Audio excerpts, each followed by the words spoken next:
Vieną šaltą žiemos dieną važiavo per mišką ūkininkas ir rogėse vežėsi pilną maišą žuvų.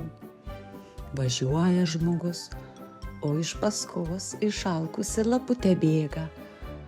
Toks gardus kvapas tvokstelėjo nosį, taip jį panoro žuvies pasmuguriauti, kad net seilė nutyso.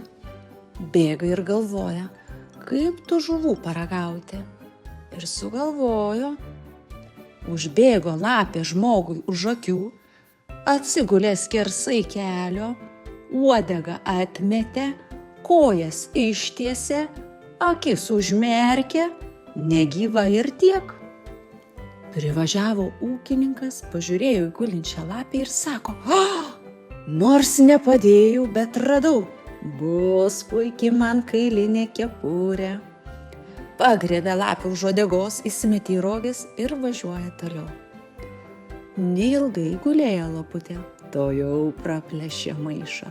Žuvelė po žuvelės visas išmetė ant kelio, o paskui ir pati žmogui nematant iš rogių šoko. Susirinko žuvis ir nusinešus paslėpė tankumynę. Kol žmogus apsižiūrėjo, lapės ir pėdos atšalo, o laputė atsitūpusi po eglę skaniai sau ėda. Tik kur buvęs, kur nebuvęs, vilkas jaučia. Stovi priešais ją, nuo bado labai sulysęs, net šonai įkritę. Sveika, laputė, kumutė, ką ryji? Žuveles, atsakė lapė. Kumutė, duok ir man paragauti. Aš taip išalkęs, kad vos kojas pavilko. Supykusi numetė vilkui kelias menkas žuveles. Duok daugiau, prašo vilkas. Tavo žuvelės labai skanios. Kur aš gausiu daugiau, atsikalbinėjo lapė. Eik meldžiamasis ir prisižvejok. Man irgi nelengva jas buvo susigauti. Tai kaip aš eisiu, kad nemoku, skundžiasi vilkas. Eina, pamokysi mane žvejoti. Eina, mane gaila, sutiko lapė ir nusivedė vilką prie ežero, kur juodavo žvejų iškirstos eketės. Kad nori žuvies gauti, kišk uodegą į eketę. Įkišęs laikyk tol, kol žuvis į uodegą sukibs.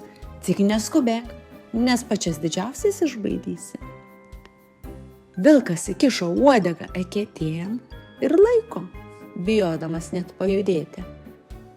Padangėje mėnulis kaip blynas šviečia, o šaltis spaudžia net tvoros pyšką. Taip ir tupėk ramiai, sako laputė, o aš bėgsiu truputį pailsėti. Ir nukūrė rudoji į tankumyną žuvį baigti valgyti. Ilgai tupėjo vilkas prie eketės, visą naktį nepasitraukė. Uodega jo ir iššalo. Pabandė atsistoti, kur tau? Oho, kiek žuvų! Nudžiugo vilkas, pajutęs, jog uodegą stipriai laiko. Oho, nusistebėjo, sušuko, pabandęs ir jėga išlupti uodegą, tačiau negalėjo. Susilenkė vilkas, įsirėžė, timtelėjo uodegą iš visų jėgų, bet ir tas nieko nepadėjo. Nusigando pilkis, ėmė šokinėti ir daužytis, tačiau ledas nė krusto. Iš ryto ėjo moteris į ežerą vandens ir pamatė vilką. Pamačiusios ėmė šaukti. Vilkas, vilkas, muškit jį! Greitai subėgo visas kaimas vilkui kailį karšti. Moteris su šluotomis, vyrai su spragilais, piemenys su botagais. Mato vilkas, kad viskas gali baigtis blogai. Ir ėmė šokinėti, kiek tik jėgos beturėdamas. Šoko kelis kartus į viršų, uodega pokšt ir nutrūko, kaip pakulinis siūlas. Pasileido vilkas bėgti mišką, uodegą palikęs eketėje, negalvodamas apie žuvis ir vakarienę. Bėga ir iš apmaudo staugia. Na, palauk, lastūne, apgavikė lapė. Pateksi į mano nagus, pamokysiu tave.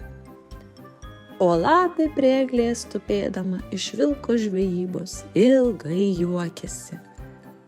Ir nuo to laiko vilkasis vengė su lape draugauti.